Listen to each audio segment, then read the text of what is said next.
memory. Please put your hands together for the very funny, the very talented Mr. Sean McCarthy.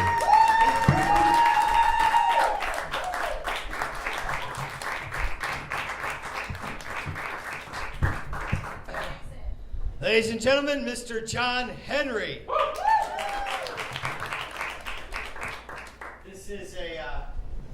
This is a wonderful show. This is a brilliant show. John has done a great job here. Comedy heals people, gets people together, makes you feel better, takes you out of your depression. This show has been known to help people heal, put good feelings and love back in their heart. People don't know is sometimes comedy shows go sideways, things don't work right. Things can happen, some side effects that happen with this show could happen to you, just be heads up and advised. After tonight's show, you may suffer from headaches, uncomfortableness, bloating, irritation, rash, swelling, nausea, random sexual encounters, permanent memory loss, depression, incontinence, seizure, trouble swallowing, loss of motor skills, gout, doubt, what it all about, psoriasis, dialysis, blindness, deafness, what up, cis, gout, doubt, what it all about, pyorrhea, gonorrhea, diarrhea, reappearment, emancipation, proclamation, anticipation, constipation, heart attack, heartache, blindness, deafness, gonorrhea, syphilis. Don't sit on the toilet seat, batteries not included, some assembly required. If you suffer from high fever, uncontrollable muscle movements, please see a doctor immediately though. Is that permanent, maybe a permanent condition? Elderly audience members may suffer a higher risk of death and or stroke, so be careful. And if you're allergic to comedy and or John Henry, please don't take Con Henry or John Comedy. Thank you very much. I just have to say that before we start discovering. I am a big shot. I had the greatest show in town here, and I don't do it anymore. Not because it got canceled or thrown away. I'm just bigger than doing local open mics. I'm international, folks. Okay? I am hitting it. I am golpe and adobo internationally, motherfuckers. I'm hitting microfinos, Albertos, on Juarez, y Tijuana. I'm the king of comedy south of the border. I'm the El Rey de la Comedia, Acer de la Frontera, folks. I'm fucking killing it in Tijuana, Juarez. I don't need Phoenix open mics. I go internationally. Tim Bateman jokes about it. I'm doing it. Ejemplo. Dos judeos entraron a un bar y que puedo. Judeo, grande.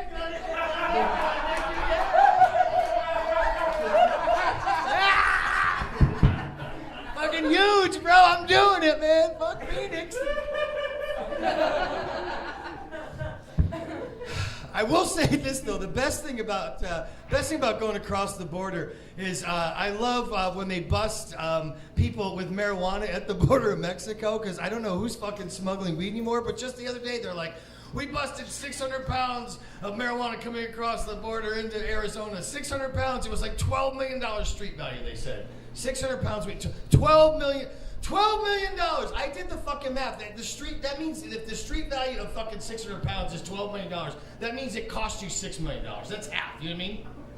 Then when you break that down into pounds and ounces, that means a pound is like $10,000. That means an ounce is $625. This fucking weed that comes from Mexico is 600 pounds of fucking weed, which breaks the fucking math on the weed. 598 pounds of stems and seeds, 2 pounds of weed. They're talking $625 a fucking ounce? That's $62 an ounce. That's $50 a fucking ounce of Reggie. That's Reggie. That's Reginald, OG, whatever, Regina, whatever you want to call it. It's shit fucking weed. Fucking 600 pounds, or like it's $12 million. Who the fuck pays $12 million? Some fucking white guy from Minnesota, his first time here, he's like, guys, I got an ounce for $1 grand. He's got a fucking Timberwolf shirt on. Fucking douchebag. We busted 600 pounds.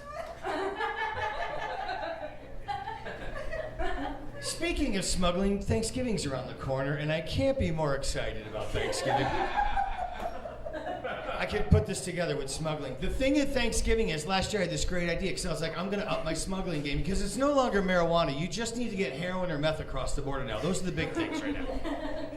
Fascinated with smuggling.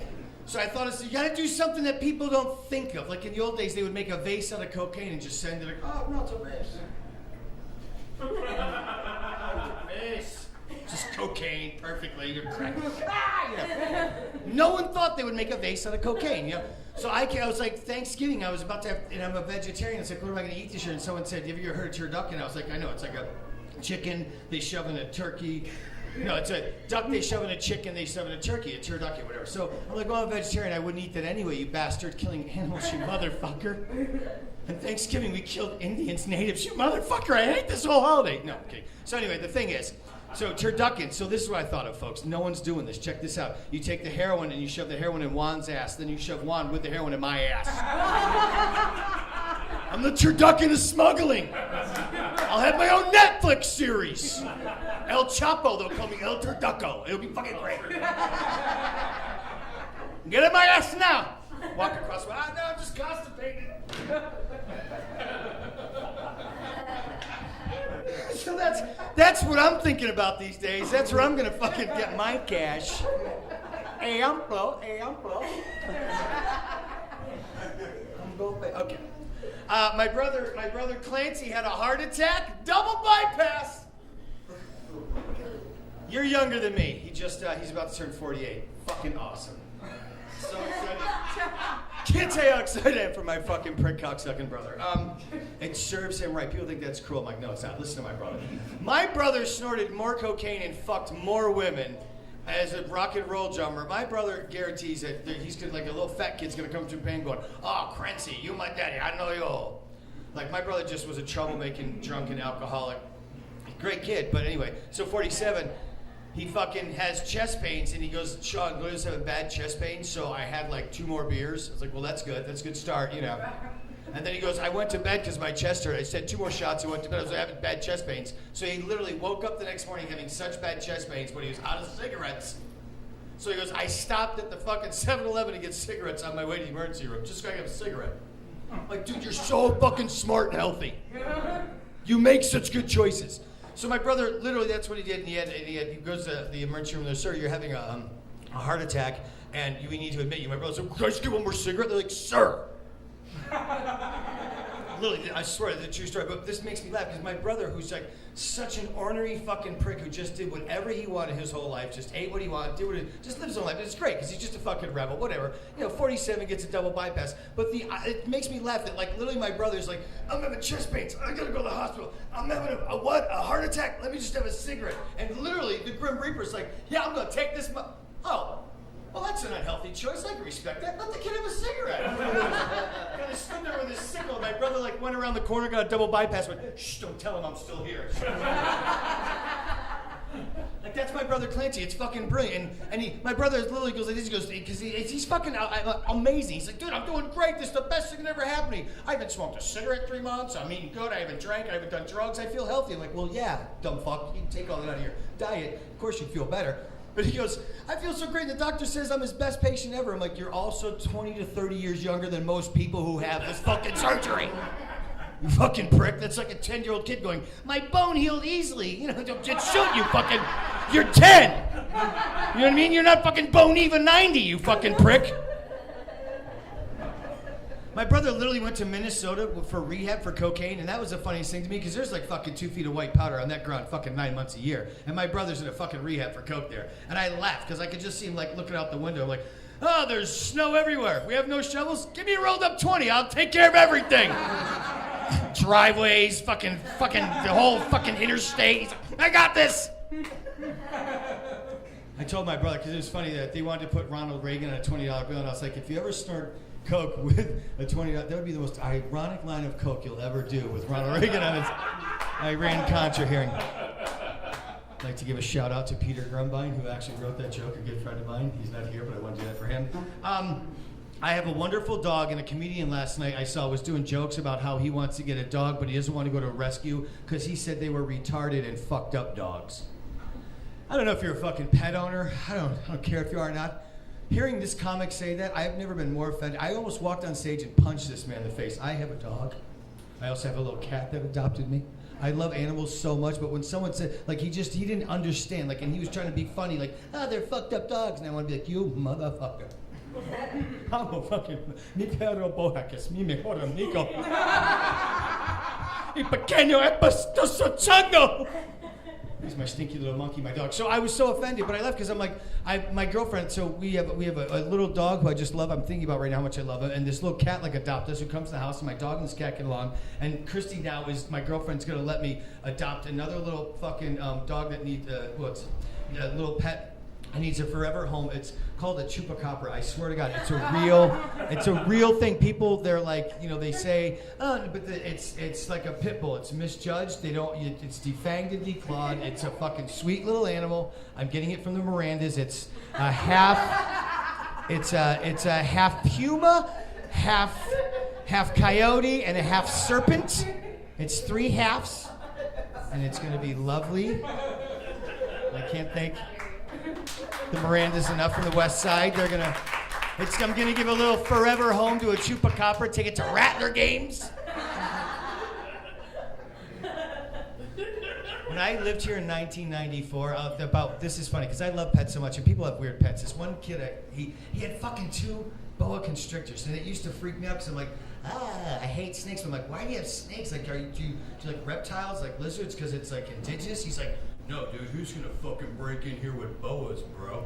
And I was like, me? Because the fuck's it? It's not like, there's a snake over there. Let me just take this TV and walk out. Like if you're fucking like, you have to literally, like, someone's breaking in and get the snake and throw it and be like, constrict! Take him down! Zoom the fuck around! Don't move, hold on, get back up! He's a rat! Let me rub this on you. Get him! You're not going to be able to. Okay. I've got 47 more minutes because the meth just kicked in. And I'm stalling because Sierra Miranda said, do me a favor, do an extra 5 because I had a weird burrito from John Henry's Filiberto's that he just bought. And she said she's got some weird shit, so if you need to hit it, you know what I mean? Okay. I'll wrap it up in about 10 more minutes. We're filming, and I'm using this for the Big Pine Comedy Tour. I'm trying to get a spot. I'm hoping to get into the Big Blackface Comedy Pine Festival. What is it called? What's it called? Shit. If I could just be one of Phoenix's funniest. I don't need that shit, folks. Internacional. Okay. It's very hot here in Phoenix. We all talk about that. People say it's hot. I know it's hot. This is when it's hot when you do construction. I did fucking construction, and it's fucking wonderful job until it gets hot in Phoenix. And when I see there's all this building going on, it freaks me out because I'm just, God, it's so hot. And then I always go, God, it's so hot. And then I literally think of Jesus. I'm like, Jesus was a carpenter. What the hell? How do you heal people, walk on water, and then need a second job to fucking pay the bills? Who's your publicist, Jesus? Who's your agent? Do you know Andy Cohen? Don't you know some housewives? Jesus, let me ask you something. This is Jesus if he was a carpenter. Ooh! Me! Me, myself, and I. Mesus, me in vain. Okay, me. Okay, I'm healed. Let's get back to work, guys. Knock it off.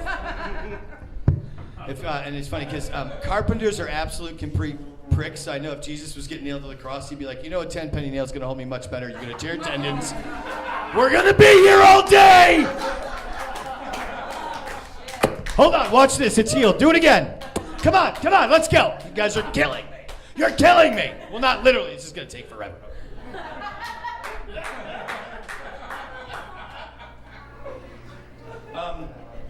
One carpenter I met, his name was Bud. He was fucking crazy at lunch one day. We were smoking a joint, and he literally, like the second hit on the joint, he goes, you know, if I ever meet a chomo, I'll fucking kill him. And I go, where did that come from? What? What's in your head right now, bro? Like, we're smoking weed. What's a chomo? He goes, you don't know? And I'm like, no, I never heard of a chomo. And he goes, a child molester. And I go, that's a chimo, bro. Don't mean to correct your English, but you're all fucked up there, bro. Like, no one likes a child fucker, but we hate people whose English is worse. You know what I'm saying, bro? Like, you need to fucking pick a fucking side, bro, you know? Chomo. But I said, no, it's a chimo. And he didn't think that was funny. And I was like, well, you shouldn't fucking cute it up. Because whether it's a chimo or a chomo, it sounds like a chimo latte with a chomo cocoa puff at the fucking Starbucks. Like, when I was a kid, one time my fucking father said, he goes, that guy's a real child molester. I go, what's that? And he goes, a child fucker. Stay away from him. I go, I don't know what that is, but that sounds bad. It was an egregious use of a word that I don't want to use. And at fucking 5, I didn't know what a child molester was, but I knew what egregious was. And that was egregious. So my point is don't cute up child molester. It's not cute. It's not a chomo. It's a child fucker. Yes. But they need love too, folks. No, just kidding. All right, before I get out of here, one last thing. A couple weeks ago, a young lady happened to, at a show, say something that just made me so laugh because I got mad at my girlfriend. I wanted to punch her in her vagina. I wanted to give her a cunt punch. And I thought that was, I thought it was like a cute way of saying something, but I just, in my head, I thought cunt punch. I thought like cunt juice, like Hawaiian punch, like, you know, like this big vagina would break through a wall and you'd be like, oh no, oh yeah, vagina juice. I would lose my watch again in that big vagina, my first ex-wife. Ladies and gentlemen, you have been the most amazing crowd I could ever wish to perform for. I'm gonna do an encore, hold on, no. Thank you very much.